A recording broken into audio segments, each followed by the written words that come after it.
वंदे मातरम, भारत माता की जय।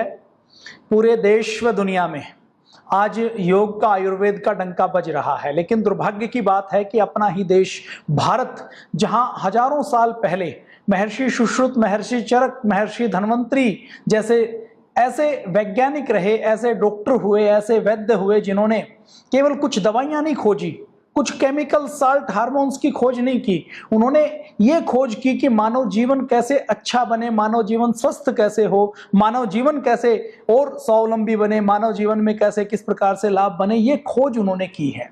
तो ऐसा जहां पर ज्ञान विज्ञान पनपा हो, ज्ञान विज्ञान रहा हो, वो देश, वो धरती, वो संस्कृति, यहाँ पर दुर्भाग्य की बात है कि कुछ विदेशी आक्रमणकारी आए और उन विदेशी आक्रमणकारियों ने भारत की संस्कृति को बार बार नष्ट किया, और बार बार नष्ट करने के बाद भी ये भारतीय संस्कृति की विशालता रही है, विशेषता रही है कि भारतीय संस्कृति अभी भी जीवित है और पूरे संसार का मार्गदर्शन करने के लिए उपयुक्त है। तो इसी भारत में यह दुर्भाग्य रहा है कि अंग्रेजों के कुछ मानस पुत्र अभी भी भारतीय चिकित्सा पद्धति के ऊपर, योग के ऊपर, आयुर्वेद के ऊपर सवाल उठाने का काम कर रहे हैं।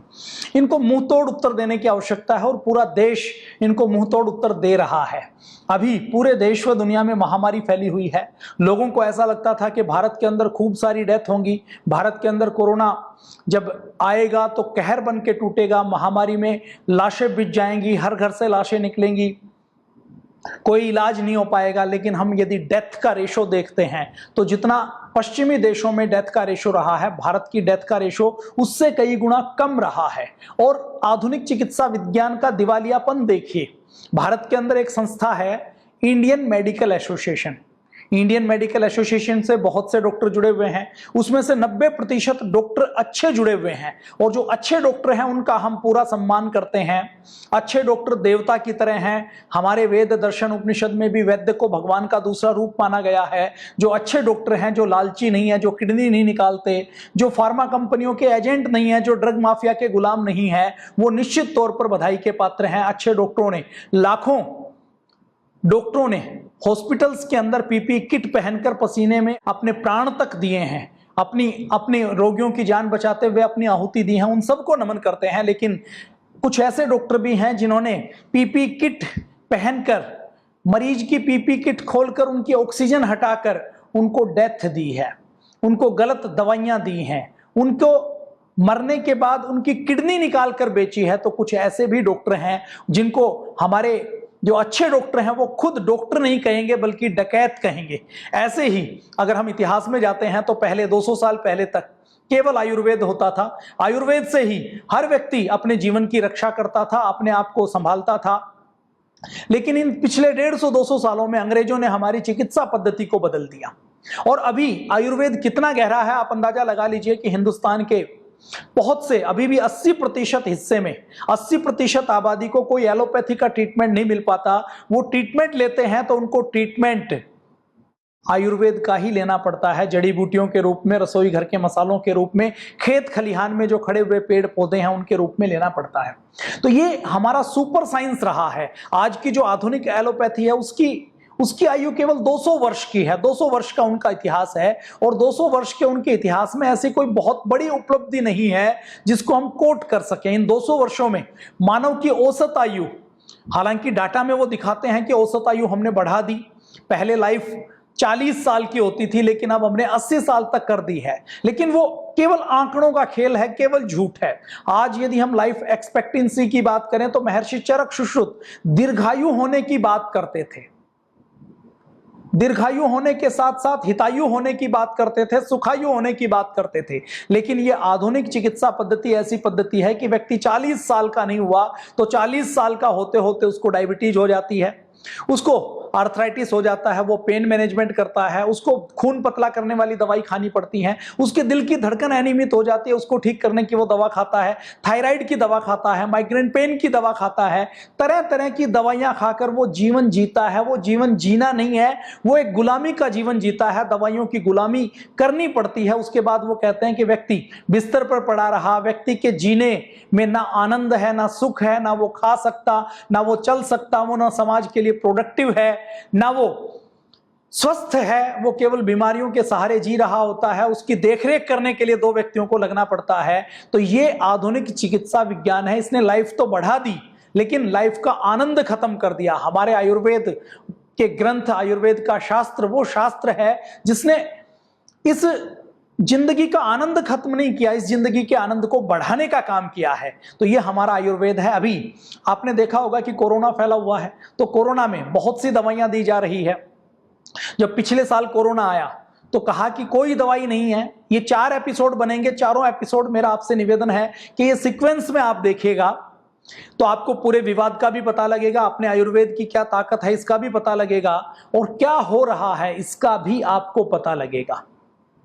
तो ये कोरोना आया, जब कोरोना आया तो सबने कहा कि इस कोरोना के बारे में हमें कोई जानकारी नहीं है, ये कोरोना क्या है, ये कोरोना कैसे फैलता है, हमें कुछ नहीं पता।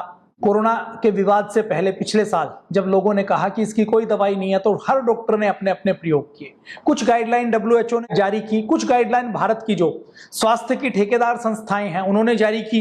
लोगों ने सबसे पहले ये कहा कि कोरोना का इलाज करना है तो अमेरिका में ये आवाज उठी कि हाइड्रोक्सीक्लोरोक्वीन ले लेते हैं। तो हाइड्रोक्सीक्लोरोक्वीन खिलाई गई, 3 महीने तक खिलाते रहे। ट्रंप ने खुद हाइड्रोक्सीक्लोरोक्वीन खाई, भारत के ऊपर दबाव देकर हाइड्रोक्सीक्लोरोक्वीन मंगवाई गई।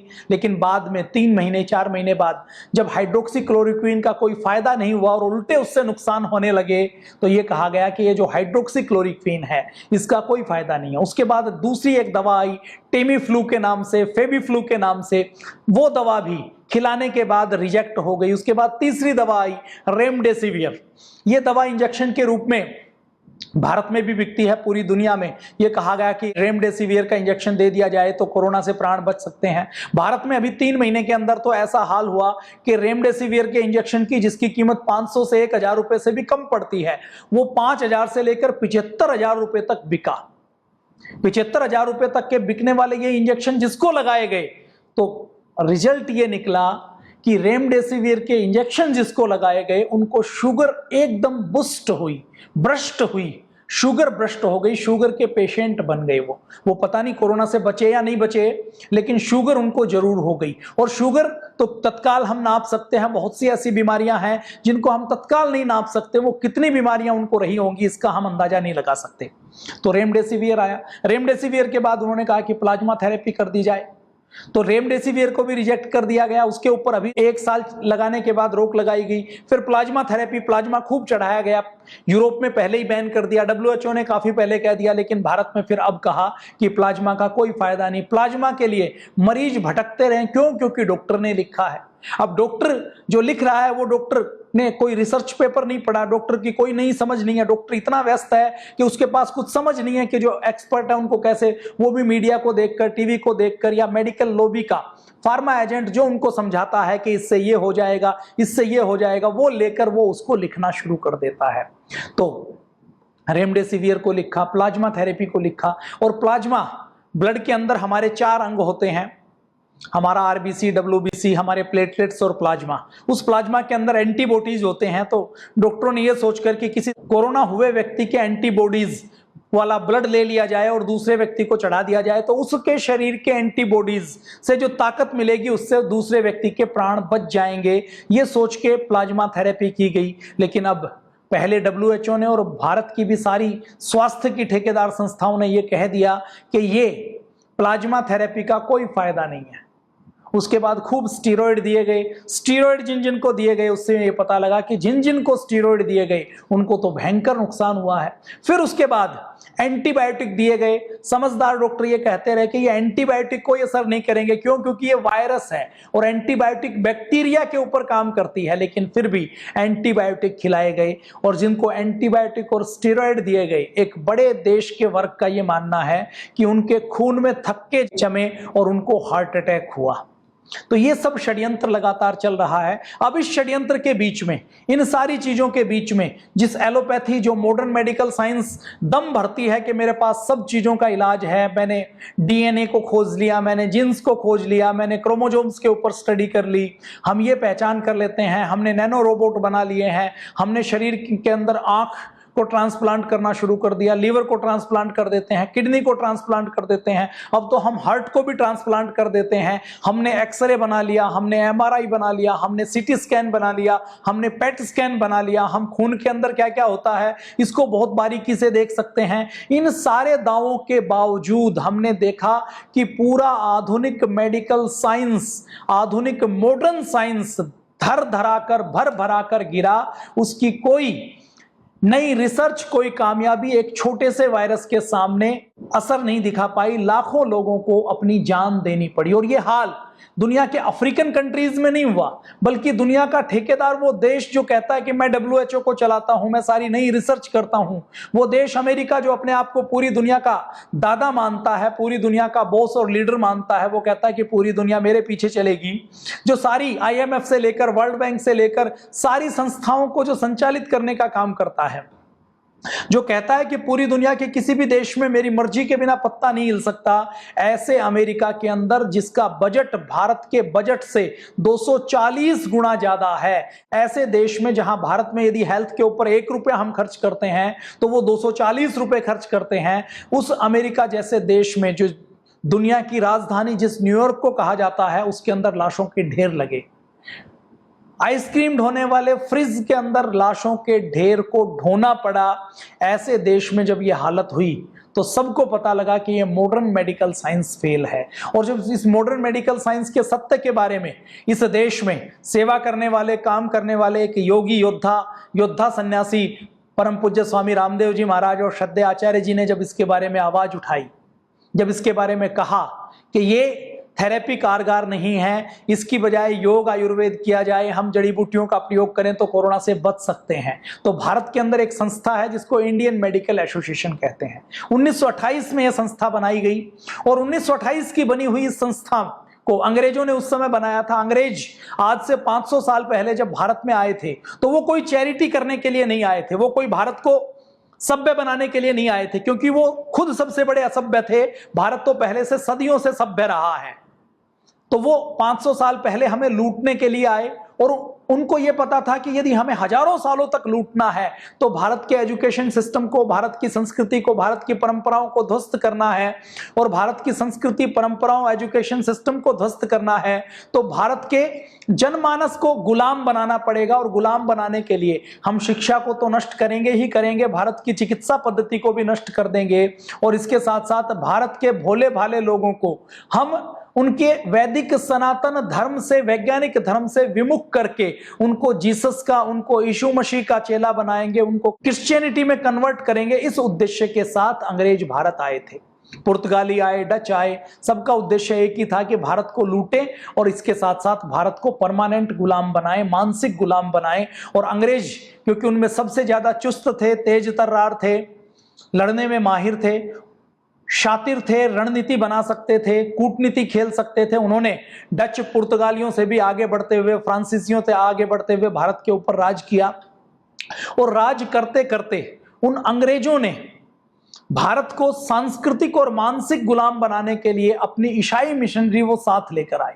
अब ईसाई मिशनरी को काम करना है तो वैसे उनको काम करने में दिक्कत है, तो उन्होंने 2 हथियार बनाए। उसमें पहला हथियार था चिकित्सा का और दूसरा हथियार था शिक्षा का। तो मिशनरियों ने वेश बदला, उस वेश में उन्होंने कुछ ने डॉक्टर का चोगा डाला और कुछ ने हाथ में कलम और पेंसिल लेकर अपने आप को यह दिखाया कि हम तो आपके बच्चों को पढ़ाने के लिए आए हैं। पूरे नॉर्थ ईस्ट में अंग्रेजों का जहां जहां राज था वहां पर वो ईसाई मिशनरियां फैली और उनको अंग्रेजों के राज्य की ओर से, ईस्ट इंडिया कंपनी की ओर से पूरा संरक्षण मिला और उन्होंने काम करना शुरू किया, कन्वर्जन करना शुरू किया। और उस समय ऐसे ईसाई डॉक्टरों को, ईसाई स्कूलों को, ईसाई शिक्षकों को, ईसाई शिक्षा के माध्यम से कन्वर्जन करने वाली लॉबी को वहां की सरकार ने संरक्षण दिया। तो ऐसी बहुत सी संस्थाएं बनाई गई। कांग्रेस जैसे एक संस्था है जिसको बनाया गया सेफ्टी वाल्व के रूप में, ऐसे ही दूसरी संस्था है, एक संस्था 1928 में अंग्रेजों द्वारा बनाई गई कि जो ऐसे डॉक्टर जिनकी आस्था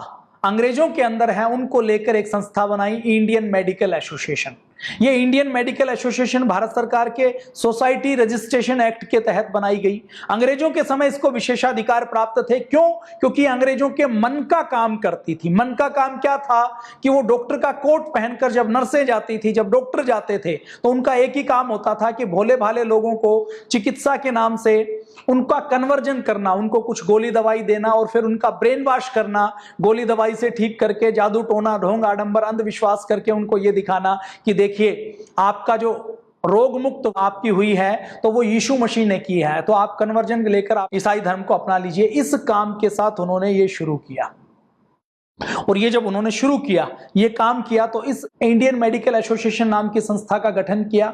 इनको कुछ विशेषाधिकार दिया कि ये कुछ बोलेंगे तो हम उनको सुनेंगे, हम इनको विशेषाधिकार देंगे, हम इनको डोनेशन देंगे, जो समाज के प्रभावशाली लोग हैं उनसे डोनेशन करवाएंगे। तो इस उद्देश्य के साथ ये संस्था बनाई गई थी। अभी आज अंग्रेज तो जा चुके हैं, लेकिन अंग्रेजों जैसी मानसिकता इस संस्था से नहीं गई है। इस संस्था के जो अभी वर्तमान अध्यक्ष हैं, जिनका नाम है ए जियालाल, वो ये कहते हैं कि भारत को तो कन्वर्ट करके ईसाई बन जाना चाहिए। वो अपने 21 मार्च के एक इंटरव्यू में सीधे सीधे कहते हैं कि भारत को तो कन्वर्ट करके हमें ईसाई बनाना है, ईसाइयत में कन्वर्ट करना है। मेरा तो एक ही उद्देश्य है कि भारत ईसाई बने, भारत के अंदर कन्वर्जन हो।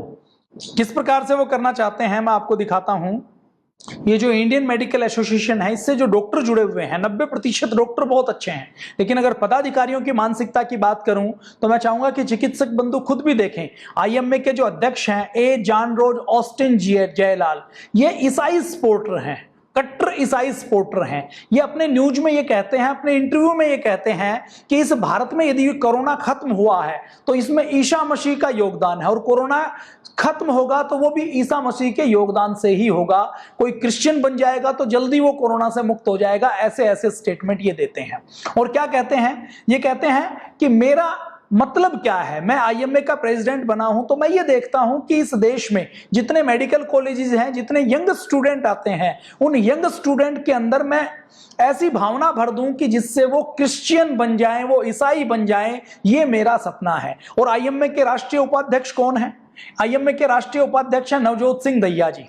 अब ये पूज्य स्वामी जी महाराज का विरोध क्यों करते हैं? ये जो नवजोत सिंह दहिया जी हैं, जिनको आप स्क्रीन पर देख रहे हैं, ये कट्टर कांग्रेसी हैं, कांग्रेसी प्रवक्ता है, नेता है, और जिनका काम ही है कि हमें किसी भी तरीके से पूज्य स्वामी जी का, पतंजलि का या राष्ट्रवादी कोई कार्य हो रहा है तो उसका हमें विरोध करना है। अभी 3 दिन पहले एक इंटरव्यू हुआ, उस इंटरव्यू में आपने देखा होगा कि आईएमए के 2 पदाधिकारी बैठे, उन्होंने खूब बदतमीजी की, एक हल्की भाषा का प्रयोग किया जो किसी वैज्ञानिक दृष्टि के मानने वाले व्यक्ति की तो नहीं हो सकती। पूज्य स्वामी जी महाराज की एक गरिमा थी, पूज्य स्वामी जी महाराज को पूरा देश जानता है, लेकिन आप में से और हम में से कोई भी व्यक्ति, ये जो 2 व्यक्ति बैठे, इनके बारे में नहीं जानता। इनके शहर में भी सारे लोग इनको नहीं जानते होंगे। तो इन्होंने बहुत हल्के स्तर पर आकर बात की, जो किसी भी तरीके से एक अच्छे देवता माने जाने वाले डॉक्टर की भाषा नहीं हो सकती। आप सामने की स्क्रीन पर देख रहे हैं, एलोपैथी अच्छी है कि आयुर्वेद अच्छा है, आपको अंदाजा लग जाएगा। ये पूज्य स्वामी जी और जो पैनल में तीनों व्यक्ति हैं, इनकी उम्र लगभग बराबर है, पूज्य स्वामी जी महाराज की ही ज्यादा हो सकती है। लेकिन आप देखेंगे तो आईएमए के जो पूर्व अध्यक्ष हैं और जो महासचिव हैं, उन दोनों के बाल सफेद हैं, उन दोनों का शरीर थुलथुल है, बात बात पर वो भड़क जाते हैं, इमोशनल बैलेंस नहीं है, बीपी बढ़ा हुआ है, बीएमआई ठीक नहीं है, बीच बीच में पानी लेना पड़ता है। 2-2 व्यक्ति एक व्यक्ति के साथ बहस कर रहे हैं, लेकिन पूज्य स्वामी जी महाराज शांत बैठे हैं और वो दोनों बहुत बुरे तरीके से अपसेट दिखाई दे रहे हैं। आईएमए ने देखिए पिछले साल जब कोरोनिल लॉन्च की तो ये रेमडेसिविर देते रहे, ये प्लाज्मा थेरेपी देते रहे, हाइड्रोक्सीक्लोरोक्विन देते रहे, उसकी कोई रिसर्च इन्होंने नहीं देखी। लेकिन जब कोरोनिल लॉन्च की तो सबसे पहले इन्होंने विरोध किया। विरोध क्यों किया? उनका विरोध इस बात को लेकर था कि यदि आयुर्वेद की कोरोनिल दवा से कोरोना का इलाज हो जाता है, जिस कोरोना का इलाज पूरे मॉडर्न मेडिकल साइंस में नहीं है, उसको यदि आयुर्वेद की दवा ट्रीट कर देती है तो पूरे देश व दुनिया के लोगों का ध्यान आयुर्वेद की ओर जाएगा। और आयुर्वेद को यदि स्थापना मिलती है तो एक तो हमारी लूट बंद हो जाएगी, और दूसरा हमारे ये जो कन्वर्जन का धंधा है इसके ऊपर लात लगेगी। क्यों लगेगी? क्योंकि अभी वो किसी को भी कन्वर्ट करते हैं तो कन्वर्ट करते हुए वो ये कहते हैं कि देखिए भारत के अंदर, भारतीयता के अंदर, हिंदुत्व के अंदर तो कुछ भी नहीं है, यहां तो कोई सनातन संस्कृति नहीं है, कोई ज्ञान विज्ञान नहीं है। लेकिन जब योग आयुर्वेद स्थापित होगा, आयुर्वेद स्थापित होगा, तो सबको पता लगेगा कि आयुर्वेद तो सुपर साइंस है। भारत के ऋषियों ने तो हजारों साल पहले ये लिख दिया है कि क्या खाना है, कब खाना है, एक एक जड़ी बूटी के ऊपर, एक एक रोग के ऊपर गहन मंथन करके रिसर्च की है। तो उनको ये धक्का लगेगा, तो उनको बौखलाए लोगों ने, उन्होंने पूज्य स्वामी जी महाराज के ऊपर, पहले तो कोरोनिल के ऊपर, आयुर्वेद के दवाओं के ऊपर वैसे सवाल उठाया। पिछले दिनों जब भारत सरकार की आयुष मिनिस्ट्री ने यह कहा कि महर्षि सुश्रुत भारत में हुए हैं और वो 125 प्रकार की सर्जरी के यंत्र उन्होंने आविष्कार किए हैं, वो 30 से ज्यादा प्रकार की सर्जरी कर सकते थे। किडनी के स्टोन की सर्जरी करना जानते थे, नाक कि प्लास्टिक सर्जरी करना जानते थे, कान को जोड़ना जानते थे, वो मस्तिष्क का ऑपरेशन करना जानते थे, वो सिजेरियन ऑपरेशन करना जानते थे। तो जो इतना ऑपरेशन करना जानते थे, ऐसे सुश्रुत भारत जिस देश में हुए हैं, और दूसरे देश के लोग भी जब सर्जरी की बात आती है तो श्रेय भारत को देते हैं। तो उस महर्षि चरक और सुश्रुत के देश में जब आयुर्वेद के चिकित्सकों को सर्जरी का अधिकार दिया गया, तो सबसे ज्यादा विरोध करने का काम इसी आईएमए ने, इंडियन मेडिकल एसोसिएशन ने किया। दूसरे देश के लोग तो आकर हमारे वेद दर्शन उपनिषद पर रिसर्च कर रहे हैं, लेकिन ये हमारे ही देश में रहते हुए, हमारे देश के लोगों का नमक खाते हुए, भारत माता का नमक खाते हुए भारत का विरोध करने का काम करते हैं। और तो विरोध के अब निचले स्तर पर पहुंच गए। उन्होंने पूज्य स्वामी जी महाराज के खिलाफ सैकड़ों मुकदमे दर्ज करवाए हैं, और मुकदमे दर्ज करवाने के साथ साथ आईएमए कहती है कि हमने 1000 करोड़ की मानहानि का मुकदमा किया है। पूज्य स्वामी जी ने एलोपैथी का सच बताकर हमारा नुकसान कर दिया, हमारी इंसल्ट की है। यद्यपि इसमें कोई सत्यता नहीं है, उनको कुछ मिलने वाला नहीं है। अब ये आईएमए करती क्या है, मैं आपको एक कहानी सुनाता हूं। आज से 400 साल पहले एक देश है जिसका नाम आपने सुना होगा, इटली। इटली के अंदर कोरोना खूब फैला, चाइना ने फैलाया और खूब वहां पर डेथ हुई। यूएसए से भी ज्यादा इटली के अंदर डेथ हुई। इटली, जिसको पुराने समय में रोम कहा जाता था, 400 साल पहले वहां पर बाइबल का साम्राज्य था, यीशु मसीह को मानने वाले चर्च का साम्राज्य था। मतलब राजा भी वही बनेगा जो चर्च की मर्जी होगी। तो वहां पर उस समय बाइबल में यह लिखा हुआ था कि ये जो पृथ्वी है ये स्थिर है, ये ब्रह्मांड का केंद्र है, और सूरज इसके चारों ओर परिक्रमा करता है, तभी दिन रात बनते हैं। सामान्य कोई बच्चा या मंद बुद्धि का व्यक्ति होगा, बुद्धिहीन व्यक्ति होगा, तो उसको तो यही सच लगेगा। हमारे वेद दर्शन उपनिषद से लेकर, आर्यभट्ट से लेकर, वारामिहिर से लेकर सबने बता दिया कि हम ब्रह्मांड का केंद्र नहीं है, हमारे सौर मंडल में सूर्य स्थिर है और हम सब उसकी पूजा करते हैं, हमारी पृथ्वी उसके चारों ओर चक्कर लगाती है। यह सत्य भारत को पता है, भारत की वैज्ञानिक मानसिकता है, वैज्ञानिक दर्शन है। लेकिन हम यदि बाइबल की बात करें, ईसाइयत की बात करें, तो उनकी मान्यता क्या थी कि पृथ्वी के चारों ओर सूरज चक्कर लगाता है। तो 400 साल पहले एक गैलीलियो नाम के साइंटिस्ट होते थे, शिक्षक थे, पढ़ाते थे, प्रकृति की खोज करते थे, 18 घंटे मेहनत करते थे, दूरबीन लेकर पूरे ग्रहों को, नक्षत्रों को, सूर्य को, चंद्रमा को देखते रहते थे, हिसाब किताब लगाते रहते थे, प्रकृति का अन्वेषण करते रहते थे, पुस्तकें पढ़ते रहते थे। अपने ज्ञान चक्षु उन्होंने खोल के रखे हुए थे, आंख मूंद कर। चर्च का या बाइबल का अनुसरण नहीं करता था। और उस समय चर्च और बाइबल इतना ताकतवर था कि राजा चर्च की मर्जी से बनता था। चर्च का पादरी जो कह देता था वही अंतिम सत्य होता था। चर्च के पादरी के पास इतनी ताकत होती थी कि वो चाहे तो किसी को भी पकड़कर सूली पर चढ़ा सकते थे। पुराने इतिहास में ईसा मसीह को भी सूली पर चढ़ाया गया। बच्चों को निकालकर, घर से बाहर निकालकर भेड़ियों को खाने के लिए रख देते थे। मतलब कोई भी पाप जिसको चर्च का पादरी चाहे वो राजा से करवा सकता था। और राजा की सेना, उस समय का जन समर्थन केवल बाइबल और चर्च के आसपास घूमता था। विज्ञान नाम की कोई चीज नहीं थी, तार्किकता नाम की कोई चीज नहीं थी। तो उस समय गैलीलियो ने एक पुस्तक लिखी, और गैलीलियो ने पुस्तक लिखी तो उसमें उन्होंने अपनी ऑब्जर्वेशन से जो उन्होंने रिसर्च की, उस रिसर्च का सच लिखा कि इस ब्रह्मांड का केंद्र पृथ्वी नहीं है, सूर्य है, और पृथ्वी सूर्य के चारों ओर चक्कर काटती है।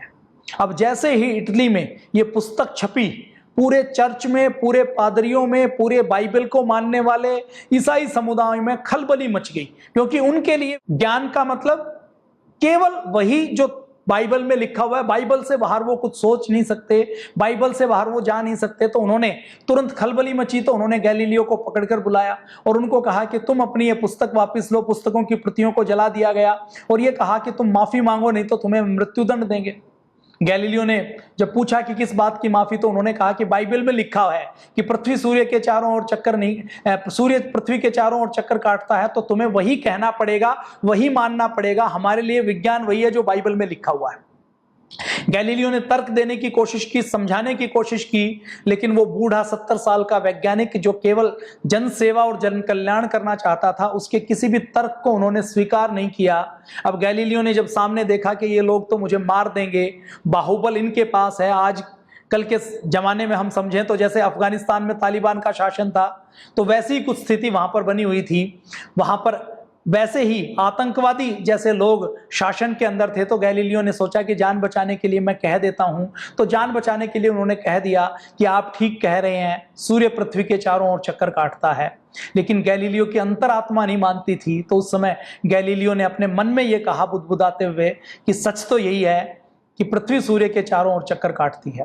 चर्च को फिर भी गैलीलियो के ऊपर यकीन नहीं हुआ। माफी मांगने के बाद, पुस्तक को जब्त करने के बाद भी, तो चर्च ने गैलीलियो को उठाकर जेल में बंद कर दिया। गैलीलियो की मौत हो गई और गैलीलियो की मौत 1600 लगभग 62 के आसपास हुई। तो गैलीलियो की मौत के बाद चर्च ने खूब खुशी मनाई कि हमारा विरोध करने वाला व्यक्ति चला गया।